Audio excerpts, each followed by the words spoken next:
Hi நண்பர்களே, welcome to சனா சேவை மையம் யூடியூப் சேனல்.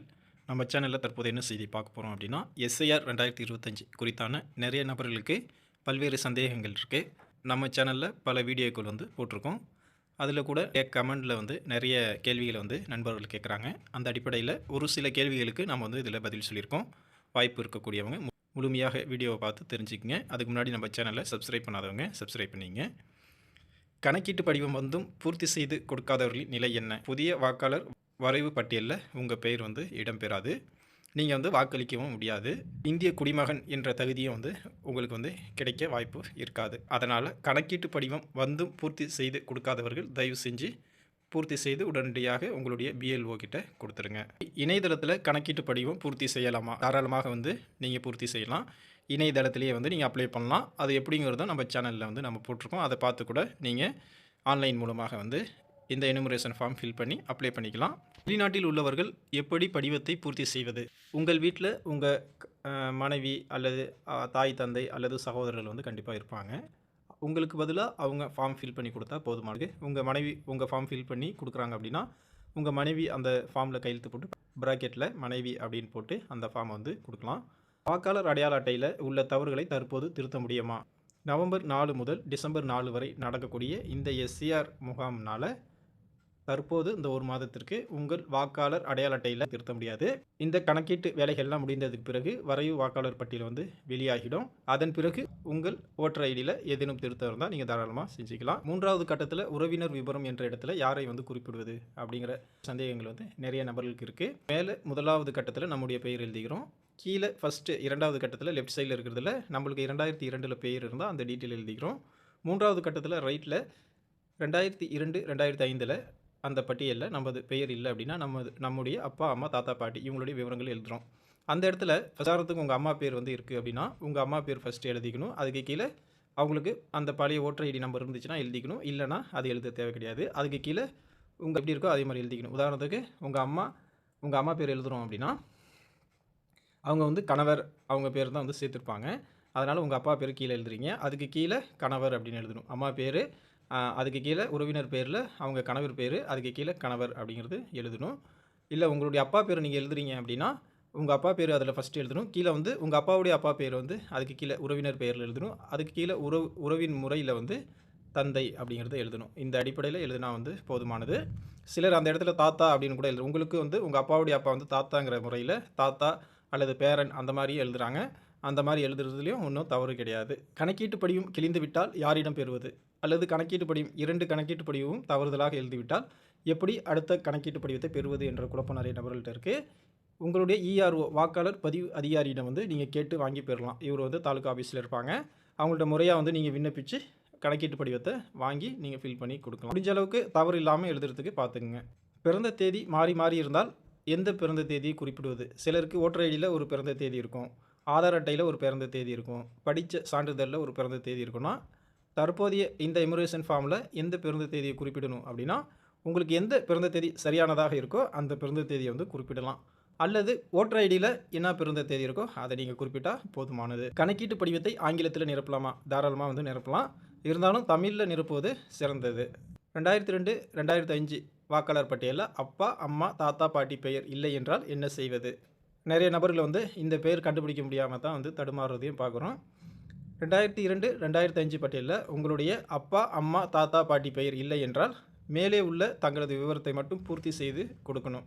கீழே இருக்கக்கூடிய 2 கட்டத்திலேயே நீங்கள் எழுத முடியாது. டிசம்பர் 9க்கு பிறகு 13 வகையான ஆவணங்கள் ஒன்று உங்கள்கிட்ட கேட்பாங்க. அதை கொடுத்து நீங்கள் வாக்காளராக பதிவு செஞ்சுக்கலாம். 13 வகையான ஆவணங்கள் என்னென்ன கேட்பாங்க அப்படின்னா, சிலருக்கு 2002 வாக்கு இருக்காது. அவங்களுக்கு அப்பா அம்மா தாத்தா பாட்டிக்கும் வாக்கு இருக்காது. அப்படிங்கிறவங்க மேலே உள்ள கட்டத்தில் மட்டும்தான் எழுதுவாங்க. அவங்களுக்கு தனியாக இஆர்ஓ டிசம்பர் 9க்கு அப்புறம் நோட்டீஸ் அனுப்புவார்.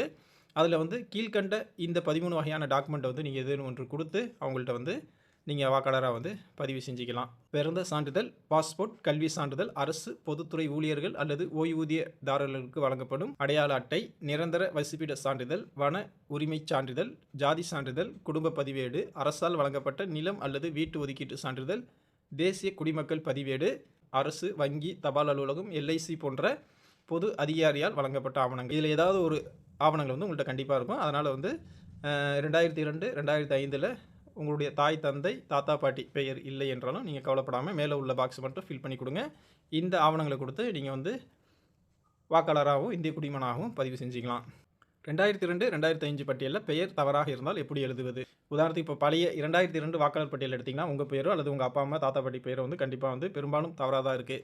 அதில் சில நபர்கள் எப்படி எழுதுறாங்கன்னா, கீழே எழுதக்கூடிய அந்த கட்டத்தில் வந்து இப்போ தற்போதைய இருப்பது போல் சரியாக வந்து சில பேர் வந்து எழுதுறாங்க. அது எப்படி எழுதணும் அப்படின்னா, 2002, 2005 பட்டியலில் அது பெயர் வந்து எப்படி இருக்கோ அதே மாதிரி தான் எழுதணும். ஸ்பெல்லிங் மிஸ்டேக்காகவே இருந்தாலும் கூட நீங்கள் அதே மாதிரி தான் எழுதணும்.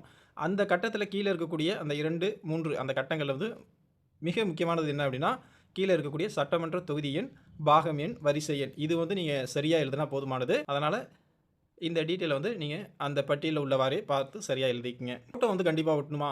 கண்டிப்பாக ஒட்ட வேண்டிய அவசியம் கிடையாது. ஃபோட்டோ வந்து ஒட்டணுங்கிற அவசியமே கிடையாது. பழைய ஃபோட்டோ சில நபர்களுக்கு வந்து அது வந்து பதிவாகிருக்கும். கணக்கீட்டு படிவத்திலே தெரியும்.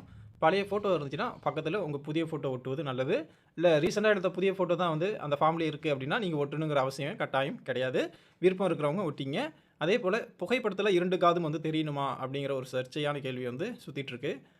அது வந்து அப்படி தெரியணும் அவசியம் இல்லை.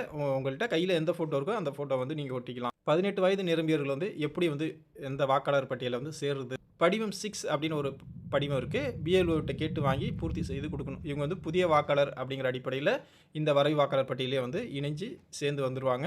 இதுக்கு வந்து நீங்கள் என்ன செய்யணும்னா ஃபார்ம் 6 வந்து நீங்கள் பிஎல்ஓட்ட கேட்டு வாங்கி ஃபில் பண்ணி கொடுக்கணும். அதோட Aadhaar card, ration card, birth certificate 2 ஃபோட்டோவும் கொடுத்தீங்கன்னா உங்களுக்கு வந்து இந்த வரைவு வாக்காளர் பட்டியலே பேர் சேர்ந்து வந்துடும். வாக்காளர் அடையாள அட்டை இருந்தும் கணக்கீட்டு படிவம் வராதவர்கள் வந்து என்ன செய்யணும் அப்படின்னா, ஃபஸ்ட்டு வந்து உங்கள் பகுதியினுடைய பிஎல்ஓட்ட இந்த ஃபார்ம் வந்து இருக்கா, இன்னும் பெண்டிங்கில் கொடுக்காம சிலது வச்சுருக்க வாய்ப்பு இருக்குது. அதனால் இருக்கா அப்படிங்கிறத கன்ஃபார்ம் பண்ணணும்.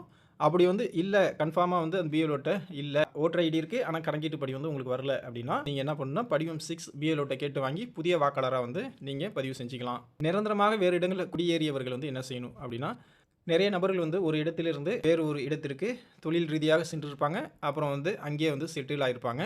ஆனால் அவங்களுக்கு ஓட்டர் லிஸ்ட்டில் ஓட்டு வந்து அந்த பழைய இடத்துக்கு தான் வந்து வந்துட்டுருக்கோம். அவங்க என்ன பண்ணணும் அப்படின்னா, முடிஞ்ச அளவுக்கு வந்து உங்களுக்கு எனுமரேஷன் ஃபார்ம் வந்துருச்சுன்னா நீங்கள் இருக்கக்கூடிய அந்த ஏற்கனவே இருந்த அந்த பகுதியில் உங்கள் சொந்தக்காரங்க யாரோ இருந்தால் அவங்களே ஃபில் பண்ணி கொடுக்க சொல்லலாம். முடிஞ்ச அளவுக்கு அதை செய்யுங்க. எனுமரேஷன் ஃபார்ம் உங்களுக்கு வந்திருக்கு, உங்கள் பழைய இடத்துக்கே வந்திருக்கு அப்படின்னா அங்கே இருக்கக்கூடிய உங்கள் சொந்தக்காரங்க யாரோ இருந்தால் அவங்கள்ட்ட சொல்லி நீங்கள் அந்த ஃபார்ம் ஃபில் பண்ணி கொடுக்க சொல்லலாம்.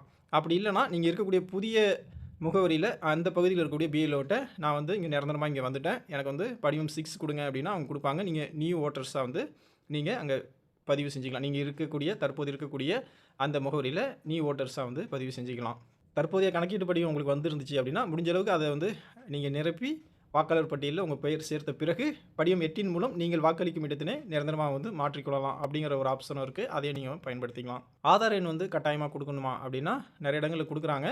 ஆதார் எண் கொடுப்பது கட்டாயம் அல்ல, அது உங்கள் விருப்பம். கிடைக்கப்பெற்ற கேள்விகளின் அடிப்படையில் இந்த பதிலை வந்து சொல்லியிருக்கோம். இன்னும் நிறைய கேள்விகள் இது தொடர்பாக இருந்தாலும் நீங்கள் வந்து கமெண்டில் முடிஞ்ச அளவுக்கு சொன்னீங்கன்னா நாமளும் அதற்குண்டான பதில் சொல்ல தயாராக இருக்கும்.